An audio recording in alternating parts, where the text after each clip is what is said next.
ஆனந்தி சாப்பிடாம நடந்தத பத்தியே யோசிச்சுக்கிட்டு இருக்காங்க.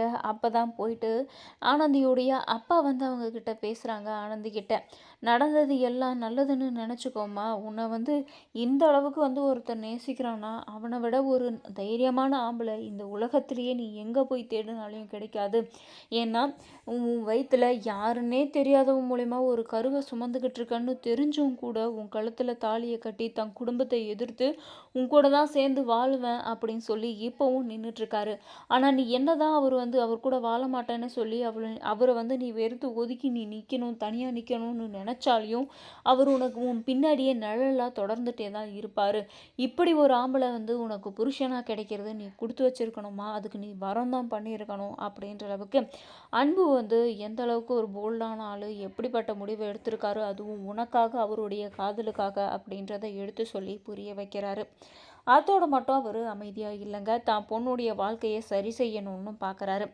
ஏன்னா பையன் ஓடி போய் கல்யாணம் பண்ணிட்டான். அவன் ஏதோ இப்போ பொண்டாட்டியோடு சேர்ந்து தான் வாழ்ந்துட்டுருக்கான். இன்னொரு பெரிய அக்கா கோகிலா, அவங்க கட்டிக்கிட்ட வீட்டோட அப்படியே வந்தவங்க தான். இப்போ இது எல்லாத்தையும் மாற்றணுன்னா நம்ம ஆனந்தியை எப்படியாச்சும் அன்புவோட சேர்ந்து வாழ வைக்கணும்னு சொல்லி முயற்சி பண்ணுறது தான் இவருடைய முயற்சியாக இருக்குது.